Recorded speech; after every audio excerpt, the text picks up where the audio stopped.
오늘 이 시간에는 한 주인만 택하라 라는 제목으로 말씀을 전하도록 하겠습니다. 우리의 삶을 돌아보면 우리는 늘 이 선택의 갈림길에 서 있습니다. 무엇을 먹을까? 또 무엇을 입을까? 오늘 하루 무엇을 할 것인가? 우리는 늘 선택을 하게 됩니다. 그런데 여러분, 이 선택에 있어서 우리가 꼭 알아야 될 사실이 하나 있습니다. 무엇을 선택하기 위해서는 반드시 무엇을 잃게 된다는 것입니다. 얻는 것이 있으면 반드시 잃는 것이 있습니다. 어떤 것을 선택하게 되면 반드시 우리는 어떤 것을 포기하게 됩니다. 이처럼 우리는 매 순간 무엇인가를 얻고 무엇인가를 잃으며 살아갑니다. 그러니까 선택이란 결국 포기의 다른 이름일지도 모르겠습니다. 오늘 이렇게 주일 예배에 나오기로 선택하신 분들은 무엇을 포기한 것입니까? 주일날 늦게까지 잠을 잘 수 있는 그 아침잠을 포기한 것입니다. 또 연말을 맞아 또 휴가를 얻어서 여행을 가기도 하지만 그것을 포기하고 여러분께서 이 예배 자리를 선택하신 것입니다. 이처럼 우리는 무엇인가를 선택할 때 반드시 이 선택을 위해 어떤 무엇인가를 포기하게 되어 있습니다. 특별히 이 한국 사람들 가운데 이 선택에 있어서 가장 갈등을 일으키는 것 중에 하나가 있다면 무엇이 있겠습니까? 바로 짜장면을 먹을까? 짬뽕을 먹을까? 이것이 아닐까 생각이 듭니다. 짜장면과 이 짬뽕 사이에 고민하는 순간만큼은 진지해지는 건 없는 것 같습니다. 이것이 바로 한국인의 숙명이 아닐까 싶습니다. 이 선택의 기로에서 우리는 매번 똑같은 갈등을 합니다. 근데 여러분, 왜 갈등을 합니까? 둘 다 먹고 싶기 때문에 그렇습니다. 짜장면 한 그릇 먹고 또 그 위에 짬뽕 한 그릇 먹으면 좋겠지만 혼자 먹기에 너무 양이 많습니다. 결국 우리는 하나를 택하게 됩니다. 그래서 짜장면을 선택하면 짬뽕을 먹을 수가 없고 또 짬뽕을 선택하면 짜장면을 못 먹게 됩니다. 늘 우리는 이 선택에 있어서 갈등을 하게 됩니다. 그래서 개발된 것이 있습니다. 그것이 무엇인지 아십니까? 바로 이 짬짜면입니다. 1990년대 말 이 짬짜면은 외식업계에 아주 혁명적인 바람을 불러일으켰습니다. 짜장면을 먹을까 짬뽕을 먹을까 고민하던 고객들의 마음을 완벽히 사로잡은 이 짬짜면은 이 짜장면과 짬뽕을 한 그릇에 담아내는 아주 기발한 아이디어로 큰 인기를 얻었습니다. 이 칸막이가 있는 특별한 그릇에 담긴 짬짜면은 두 가지 소원을 마주 한 번에 이루어주는 느낌을 줍니다. 단숨에 외식 메뉴의 트렌드를 장악했습니다. 더 이상 짜장면과 짬뽕을 선택해야 하는 고민에서 벗어나서 두 가지의 맛을 동시에 즐길 수 있게 되었습니다. 근데 여러분, 지금은 어떻습니까? 여러분, 짬짜면 파는 것을 볼 수 있습니까? 거의 저희 주변에는 없는 것 같습니다. 왜 그런 것 같습니까? 이 짬짜면은 짜장면과 짬뽕 두 가지 맛을 동시에 즐길 수 있는 매력적인 아이디어로 등장했지만 결국 소비자의 기대를 완전히 충족시키지 못했기 때문에 그렇습니다.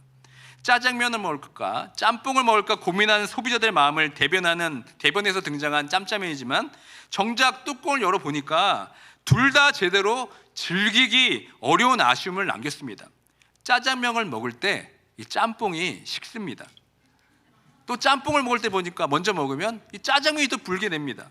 그러니까 각 메뉴의 특징을 온전히 살리지 못하게 됩니다. 결국은 이것도 아니고 저것도 아닌 그런 제품이 되어버렸습니다. 이것을 통해 우리가 무엇을 알 수 있습니까? 바로 선택의 중요성입니다. 올바른 하나의 선택이 결국 우리에게 온전한 만족을 가져다 준다는 것을 우리에게 보여주고 있습니다. 오늘 예수님께서는 한 사람이 두 주인을 섬기지 못한다라고 말씀하고 있습니다. 짬짜면 같이 한쪽에는 하나님을 담고 한쪽에는 재물을 담아서 그것을 우리가 취한다면 당장은 좋을 것 같지만 결국 우리 삶에 어떤 만족도 주지 못할 것입니다. 오늘 본문 말씀을 보면 한 사람이 두 주인을 섬기지 못할 것이니 이 말씀을 이렇게 한국말로 번역이 되어 있지만 영어로 보면 어떻습니까? 더 의미가 확실히 다가옵니다. No one can serve two masters. 이거를 영어를 좀 더 정확하게 번역하면 이렇게 됩니다. 그 누구도 예외 없이 두 주인을 섬길 수 없다. 이것이 바로 오늘 말씀의 진정한 의미인 겁니다. 사실 하나님과 재물을 섬기는 것은 잘못된 것이 아닙니다. 이것은 잘못된 것이 아니라 여러분 불가능한 것입니다. 하나님께서 우리의 사고 체계를 그렇게 만들어 놓으셨습니다. 어느 한쪽에 집중하다 보면 반드시 한쪽을 가볍게 여길 수밖에 없습니다. 둘 다 완벽하게 우리는 똑같이 잘할 수가 없습니다. 여기에 예외되는 사람은 아마 한 사람도 없을 것입니다. 공교롭게도 하나님과 재물을 동시에 섬길 수 없다, 이 말씀은 이 산상순의 말씀 가운데 5장부터 7장의 가장 말씀 중앙에 위치해 있습니다. 여러분, 산상순의 말씀의 핵심이 무엇입니까? 구원받은 하나님 나라 백성은 이 땅에서 구별된 삶을 살아야 한다, 이 땅과는 다른 삶을 살아야 한다, 이것이 바로 산상순의 전체적인 맥락입니다. 그러므로 오늘 말씀을 이 산상순의 말씀에서 맥락에서 바라봐야 합니다. 오늘의 말씀은 하나님 나라 백성으로서 이 땅에서 어떻게 구별된 삶을 살 수 있을까? 하나님 나라 백성으로서 무엇을 선택하고 무엇을 포기해야 하는가? 하나님 나라의 정체성을 가지는데 가장 중요한 선택이 무엇인가? 지금 우리에게 질문하고 있는 것입니다. 예수님께서는 오늘 본문을 통하여서 두 가지 선택의 대상을 우리에게 말씀하고 있습니다. 하나님 그리고 재물, 이 두 가지를 말씀하시면서 하나님과 재물을 동시에 동등한 위치에 올려두었습니다. 그러니까 더 노골적으로 말하면 하나님을 주인으로 모시는 삶을 살 것인가, 아니면 재물을 주인으로 모시는 삶을 살아갈 것인가, 지금 우리에게 묻고 있는 것입니다. 그렇다면 여러분, 이 질문에 여러분들은 어떻게 대답하실 수가 있겠습니까? 표면적으로는 여기에 계신 모든 분들은 다 하나님을 주인으로 모시는 삶을 산다고 말할 것입니다. 그러나 좀 더 성령의 그 조명하심 아래 이 성령의 서치라이트를 켜고 한번 우리 내면을 바라보면 어떻습니까? 정직하게 나는 하나님만을 나의 주인으로 모시고 살고 있습니까? 그렇게 자신 있게 여러분 대답할 수가 있겠습니까? 지금 예수님께서는 이 재물을 하나님과 같은 위치, 하나님과의 경쟁의 자리에 올려두었습니다. 그만큼 재물의 위치와 이 파워는 엄청난 것입니다. 그렇다면 이 성경이 말하는 재물은 무엇을 말하는 것이겠습니까? 이 재물이란 단어를 이 NIV 영어 성경에서는 money, 이 돈으로 이렇게 번역했습니다. 이 재물을 헬라 원어로 보시면은 맘모나스라고 합니다. 이 단어는 히브리어의 믿다, 신뢰하다의 뜻을 갖는 아멘과 동일한 어근을 갖고 있는 이 아람어에서 유래한 것입니다. 그러니까 문자적으로 번역하면 신뢰하는 자, 이것이 바로 오늘이 말하는 재물이라는 뜻입니다. 그러니까 여기서 맘몬이라는 이 단어가 발생됩니다. 그러므로 이 재물은 단순히 돈이 아닙니다. 만몬과 돈은 동의어가 아니라 맘몬은 돈보다 그 상위의 개념입니다. 이 맘몬은 하늘에 존재하는 한 실체임을 우리에게 말하고 있습니다. 이 맘몬은 권세가 있습니다. 그래서 이 맘몬은 가나안 땅에 실제로 존재했던 우상의 이름이기도 합니다. 사단에 속한 어두운 영이 바로 이 맘몬의 영입니다. 본문에서는 바로 이러한 재물을 의인화시켜서 섬김의 대상으로 삼아서 재물이 충분히 사람들의 주인이 될 수 있다는 것을 우리에게 말하고 있습니다. 그래서 이것을 우리가 맘몬의 영 이렇게 부릅니다. 이 맘몬의 영은 돈, 이 재물을 사용해서 우리를 조종하기 시작합니다. 하나님 대신 돈을 사랑하여 섬기도록 우리 삶에 영향을 미치는 존재가 바로 이 맘몬입니다. 이 맘몬의 영은 우리가 살아가고 있는 이 세상에 아주 강력한 영향을 미치고 있습니다. 신약 성경에 보시면 금전과 재정에 관해서 말하는 구절이 구원이나 믿음을 말하는 구절에 거의 10배나 많이 기록되어 있는 것을 보면 알 수 있습니다. 신약 성경 안에는 믿음에 대한 구절이 215구절, 구원에 관한 구절이 218구절이 있습니다. 그러나 금전과 이 재정의 이 청지기직과 책임에 대해서 다루고 있는 구절은 무려 2084구절이나 됩니다. 그리고 예수님께서 38개의 비유를 하셨는데 그 가운데 16개가 이 금전에 대한 말씀의 비유로 우리에게 말씀하고 있습니다. 이처럼 만몬의 영의 역사가 우리 삶에 지대한 영향을 미치기 때문에 성경은 이에 대해 수많은 말씀으로 우리에게 경고하고 있습니다. 특별히 만몬은 우리 아이들에게까지도 아주 엄청난 영향을 주고 있습니다. 우리 아이들의 꿈과 비전까지도 좌지우지합니다. 여러분들은 요즘 어린 아이들의 꿈이 무엇인지 아십니까? 제 첫 번째로 제일 되고 싶은 꿈이 바로 유튜버입니다. 유튜브를 방송하는 게 이 아이들의 꿈입니다. 최근에 미국의 경제 전문 방송인 CNBC라는 이 보도에 보면은 예전에 미국 아이들의 꿈은 의사나 혹은 우주 비행사, 이것이 아이들이 선호하는 꿈이었습니다. 근데 여러분, 지금은 아닙니다. 지금 아이들의 꿈은 유튜버라고 밝히고 있습니다. 이 보도는 세계적인 장난감 업체인 레고가 세계 3천여 명의 어린이 8세부터 12세까지를 조사한 것으로 밝혀졌습니다. 여러분, 왜 아이들의 꿈이 이 유튜버로 바뀌었는지 아십니까? 이 유튜버를 하면 쉽게 말하자면 돈을 많이 벌기 때문에 그렇습니다. 여러분, 얼마나 많이 버는지 아십니까? 2020년 유튜버 최고 수입이 바로 9살 꼬마인 라이언이라는 친구입니다. 이 친구 이름이 라이언인데 나중에 유튜브에 라이언스 월드를 한번 검색해 보시면 보실 수 있습니다. 2023년 1월 기준으로 이 채널의 구독자 수는 3,400만 명이 넘고 또 어떤 영상은 조회수가 450억 회가 넘습니다. 이 채널은 미국에서 가장 많이 구독되는 유튜브 채널 상위 중 10개 중에 하나입니다. 저도 그 유튜브를 봤는데 정말 보면 별거 없습니다. 새로운 장난감을 그냥 개봉하고 어떻게 사용하는지 뭐 그런 내용이 다입니다. 근데 이 유튜브 방송으로 인해서 이 라이언이라는 친구가 2021년에만 한 해 수입이 2,950만 달러, 한국 돈으로 하면 약 324억 원을 벌었습니다. 조금 더 과장하면 1년이 365일이니까 유튜브 방송으로 인해서 하루 1억을 번 것입니다. 대단하지 않습니까? 별로 놀라지 않으시군요. 또 여러분, 어른들은 어떻습니까?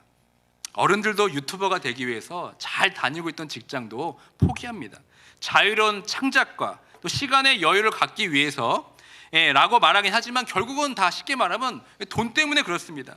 유튜브의 조회수에 따라 수입이 결정되기 때문에 더 자극적이고 또 남들이 하지 않는 컨텐츠를 만드느라 아주 무모한 도전을 하기까지도 합니다. 그 중에 하나가 무엇입니까? 우리가 자주 보는 먹방, 이게 바로 요즘에 뜨는 유행 그 컨텐츠입니다. 더 많은 사람들의 시선을 사로잡기 위해서 남들과 차별된 컨텐츠를 제공합니다. 그래서 어떻게 합니까? 더 많이 먹거나 더 특이한 음식을 먹는 등의 방식으로 차별화를 시도합니다. 왜 그렇습니까? 이 먹방으로 인한 수익이 어마어마하기 때문에 그렇습니다. 여러분, 혹시 이 유튜브 아십니까? 이 한국의 유명한 먹방 유튜버입니다. 이분은 한 달에 식비로 2천만 원을 쓴다고 합니다. 어마어마한 양을 먹습니다. 그냥 하루에 먹는 양이 무려 3만 칼로리라고 합니다. 그러니까 이 먹방을 통해서 이 유튜버가 버는 돈이 하나로 1억 290만 원까지 하루에 벌어봤다고 이야기합니다. 그러니까 이런 돈의 매력을 느끼고 많은 사람들이 지금 유튜버로 전향하고 있습니다. 제가 예전에 피아노 레슨을 하면서 아이들을 가르친 적이 있습니다. 그때 제가 항상 아이들에게 묻는 게 뭐냐면, 야, 너는 꿈이 뭐냐? 꼭 한 번 제가 물어봅니다. 그러면 그때만 해도 의사가 되겠다고 하는 것이 대세였습니다. 왜 의사가 되고 싶냐고 물으니까 그 대답이 좀 황당합니다. 엄마가 하래요. 뭐 이렇게 얘기합니다. 그럼 제가 또 물어봅니다. 그럼 엄마가 왜 의사가 되라고 하니? 물어보면 대뜸 하는 말이 돈을 많이 벌어서요. 정말 이렇게 대답을 합니다. 이처럼 이 만몬, 이 돈의 영향력은 아이들의 생각과 꿈까지 바꿔놓습니다. 여러분들께 한번 여쭤봅니다. 여러분들의 자녀들이 무엇을 했으면 좋겠습니까? 어떤 꿈을 가지고 이 세상에 살았으면 좋겠습니까? 저도 아이가 셋이 있는데 저는 이 세 아이 중에 좀 한 명이라도 목사님이나 선교사님이 되었으면 좋겠습니다. 첫째 노아가 초등학교 1학년 때만 돼도 자신은 커서 나중에 목사님이 된다고 했습니다. 근데 여러분, 지금은 어떻게 얘기하는지 아십니까? 자기 지금은 비즈니스맨이 되겠다고 합니다. 순간 꿈이 바뀌어버렸습니다. 요즘에 돈이 너무나 관심이 많습니다. 그래서 아빠 수입이 얼마냐 물어보기도 하고 이 밸런스가 은행에 얼마나 있는지 또 궁금해합니다. 그러니까 이제는 목사가 아니라 이제 비즈니스맨이 되겠다고 아주 당당하게 선언합니다. 아마도 이 세상에서 목사로 살아가는 것이 쉽지 않음을 아마 알아차린 것 같습니다. 그러니까 이 만몬은 우리 삶의 목적과 태도에 큰 영향을 미치고 있습니다. 특별히 우리 삶에 대표적으로 미혹하는 것이 있는데 그것이 뭐냐면 돈에 권세가 있다고 우리에게 계속 속삭입니다. 만몬은 사람들이 유혹해서 돈에게 신성한 권세를 부여하고 있다고 이야기합니다. 돈이 많은 사람은 굉장한 권력을 가지고 있다고 이야기합니다. 돈이 없는 사람은 무력한 사람을 여기고, 그리고 가지고 있는 돈에 따라서 사람의 가치가 주어지기도 합니다. 그래서 만몬은 사람들로 하여금 돈의 가치를 두도록 유인합니다. 돈의 권세가 있다고 말을 해서 많은 사람들을 돈을 사랑하고 유혹을 하게 되는 것입니다. 바울은 이 돈에 대해서 어떻게 경고하고 있습니까? 데모데전서 6장 10절의 말씀 다 함께 읽도록 합니다. 돈을 사랑함이 일만 악의 뿌리가 되나니 이것을 탐내는 자들은 미혹을 받아 믿음에서 떠나 많은 근심으로써 자기를 찔렀도다. 돈을 사랑함이 일만 악의 뿌리가 된다는 것은 참으로 무서운 경고입니다. 물론 돈은 중요합니다. 그러나 돈은 여러분 단지 수단에 불과한 것입니다. 그런데 이 만몬은 이 돈에 엄청난 권세를 부여합니다. 이를 통해 사람의 꿈과 비전도 바꾸고, 결국 이 돈을 하나님보다 사랑함을 통하여서 우리의 결정과 미래까지도 바꿔놓습니다. 하나님에 대한 믿음도 버리게 하고 결국 근심과 걱정에 휩싸이게 하는 것이 바로 돈입니다. 여러분들의 삶의 주인은 누구이십니까? 하나님이십니까? 아니면 재물입니까? 만약 여러분의 이 질문에 하나님이다, 하나님이십니다 라고 여러분 선택했다면, 그렇게 대답했다면 그 대답에 여러분들은 책임을 지실 수 있어야 됩니다. 어떻게 책임을 집니까? 그것은 하나님을 나의 주인으로 선택함을 통하여서 포기하게 된 것이 무엇인지 대답할 수 있어야 됩니다. 하나님과 재물 중에서 하나님을 선택함으로 인한 포기의 증거들이 여러분의 삶에 구체적으로 드러나 있어야 합니다. 한쪽을 선택함으로써 잃어버린 기회비용이 무엇인지 여러분 말할 수 있어야 됩니다. 하나님을 선택함으로써 내가 희생한 것은 무엇인지, 하나님을 선택함으로써 이 세상에서 포기한 것이 무엇인지 여러분 우리는 말할 수 있어야 됩니다. 예전에는 온전한 주일 성수를 위해 주일에 일하지도 말고 장사도 하지 말라고 했습니다. 그러면서 자주 등장하는 간증이 무엇입니까? 주일날 장사를 하면 매상이 2배인데 믿음의 결단으로 주일날 장사를 하지 않았더니 그 다음 월요일날 매상이 2배, 3배 올라서 주일 장사하는 것보다 더 많은 것을 채워주셨다라는 이 간증을 여러분 많이 들었을 것입니다. 물론 하나님께서 그렇게 채워주실 수 있습니다. 그런데 사실 주일날 장사를 하지 않고 온전한 주일 성수를 선택했다면 우리는 그 선택으로 인해 손해를 봐야 하는 것이 정상입니다. 그런데 주일날 장사를 하지 않겠다는 결정으로 인해서 재정적인 손해를 보았다는 간증은 우리가 사실 별로 들어본 적이 없습니다. 대부분 이러한 간증은 다 하나같이 하나님께서 그 이상으로 채워주셨다라는 간증으로 끝이 납니다. 그래서 만약 주일에 장사를 하지 않고 온전한 주일 성수를 하겠다고 한다면 당연히 그에 따른 희생과 포기도 감수하겠다는 믿음의 결단이 필요한 것입니다. 그런데 만약 하나님이 더 많이 채워주셨다라는 것이 더 큰 동기가 되어서 의뢰 하나님께서 그 이상으로 채워주실 것이라는 믿음으로 주일 장사를 포기했다면 그것은 온전한 주일을 성수하는 믿음이 아닐 것입니다. 진짜 믿음은 무엇입니까? 주일에 장사하지 않음으로써 그 손해를 감수하고 선택하는 것이 바로 진짜 믿음입니다. 그 선택 때문에 포기해야 할 것이 생기고 그 포기로 인해서 어려움이 생기는 것이 여러분 정상입니다. 채워주지 않으셔도 감사할 수 있는 것이 여러분 진짜 믿음입니다. 11조도 마찬가지입니다. 11조야말로 하나님을 섬기는가 재물을 섬기는가를 보여주는 가장 중요한 실제적인 기준이 됩니다. 수입의 10분의 1을 하나님께 드리는 것이 여러분 11조입니다. 그러나 이 11조 정신의 가장 중요한 것은 모든 것이 하나님께로부터 왔기 때문에 모든 것을 다 하나님께 드립니다. 이것이 바로 11조 정신입니다. 이 11조는 하나님이 나의 삶의 주인이며 나는 하나님의 은혜 안에서 부름받은 청지기임을 고백하는 구체적인 예배 행위입니다.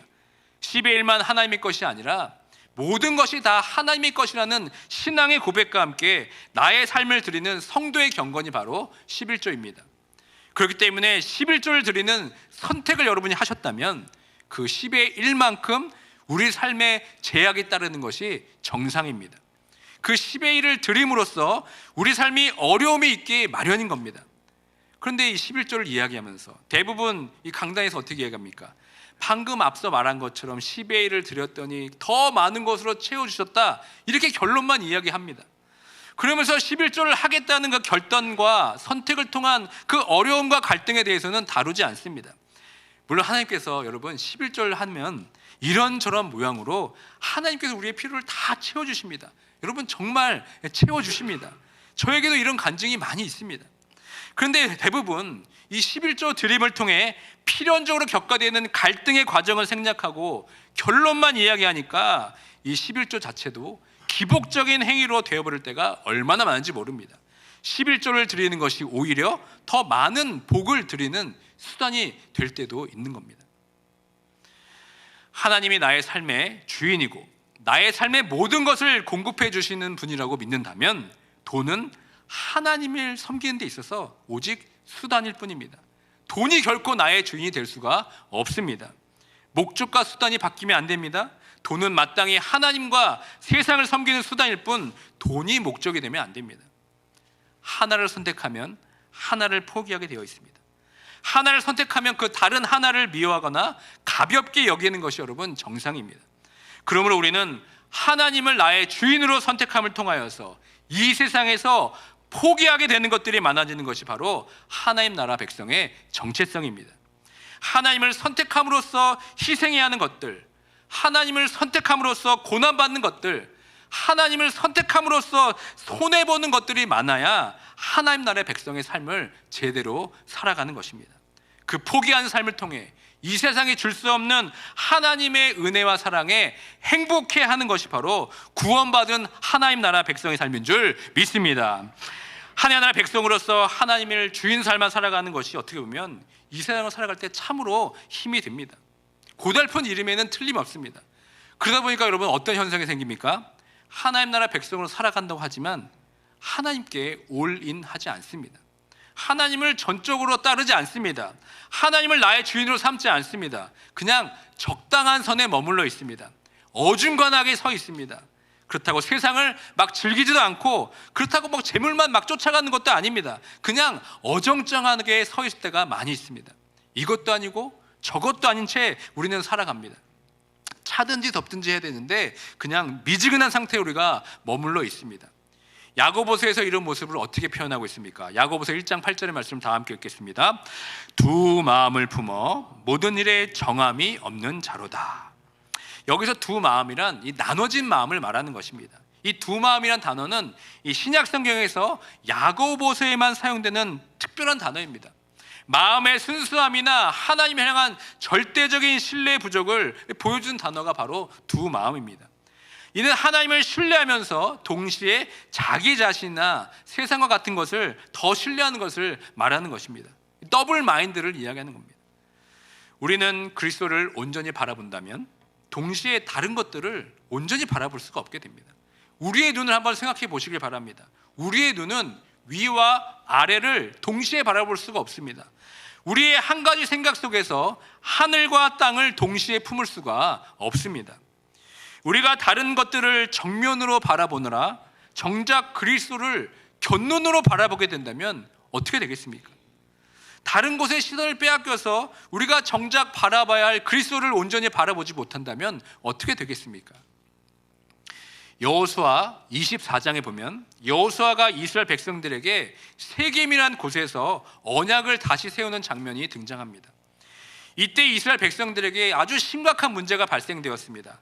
그들은 가나안 땅에 들어가면서 정착하면서 하나님도 섬기고 그 가나안 땅에 이방신도 섬기게 되었습니다. 차라리 하나님을 포기하고 이방신을 섬기면 되는데 하나님도 포기하지 않고 다른 이방신도 섬기게 되었다는 겁니다. 그야말로 두 주인을 섬기고 있었습니다. 이때 여호수아가 이스라엘 백성들에게 어떻게 선포하는지 아십니까? 여호수아 24장 15절의 말씀을 다 함께 읽겠습니다. 만일 여호와를 섬기는 것이 너희에게 좋지 않게 보이거든 너희 조상들이 강 저쪽에서 섬기던 신들이든 또는 너희가 거주하는 땅에 있는 아모리 족속의 신들이든지 너희가 섬길 자를 오늘 택하라. 오직 나와 내 집은 여호와를 섬기겠노라 하니. 아멘. 여러분, 얼마나 지금 강렬한 외침입니까?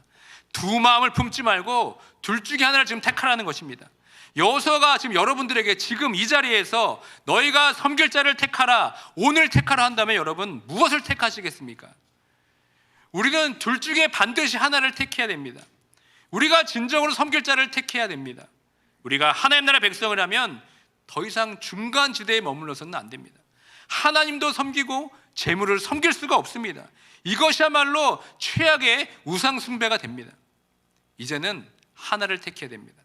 하나님을 택함으로써 이 세상에서 당장은 힘들 것 같아 보일 수 있지만 결국은 그 하나님을 주인으로 택한 삶이 이 세상에서 가장 행복한 삶이라고 고백하는 모두가 되길 주님의 이름으로 축원드립니다. 하나님을 택한 삶을 통하여서 세상이 줄 수 없는 복을 누렸다고 우리 삶으로 간증하는 우리들의 삶이 되어야 되지 않겠습니까? 이 시간 다시 한번 여러분들의 마음을 점검하시길 바랍니다. 혹시 나도 모르게 두 주인을 섬기며 살았다면 오늘 이 시간 결정하시길 바랍니다. 선택하시길 바랍니다. 하나님과 나, 하나님, 오직 나와 내 집은 여호와 하나님만을 섬기겠다고 결단하는 모두가 되길 주님의 이름으로 축원드립니다. 오늘 못하면 여러분 내일도 못합니다. 지금 못하면 여러분 나중에도 못합니다. 오늘 이 시간, 오늘 말씀을 통하여 여러분 다시 한번 결단하시길 바랍니다. 2024년을 그렇게 살지 못했다면 다가오는 2025년에는 오직 나와 내 집은 여호와를 섬기겠노라 하면서 하나님만을 나의 주인으로 모시며 살겠다고 고백하는 모두가 되길 주님의 이름으로 축원드립니다. 우리는 이미 이 세상에서 누구와도 비교할 수 없는 예수 그리스도의 그 값진 피값으로 구원을 얻었습니다. 이것은 어떤 재물과도 비교할 수 없는 가장 귀중한 것을 우리가 소유하고 있습니다. 이 보물을 우리가 소유하고 있다면 이 세상에 그보다 값진 것은 아무것도 없습니다. 그 사실을 믿음으로 고백하고 있다면 우리는 더 이상 망설일 필요가 없는 겁니다. 말씀을 맺힙니다. 이제는 하나님께서 나의 주인 되어 주심을 믿고 그 하나님이 나의 모든 것을 공급해 주신다는 것을 고백하면서 재물을 쫓는 것이 아니라 오직 하나님만을 나의 주인으로 삼겠다고 고백하는 모두가 되길 주님의 이름으로 축원드립니다.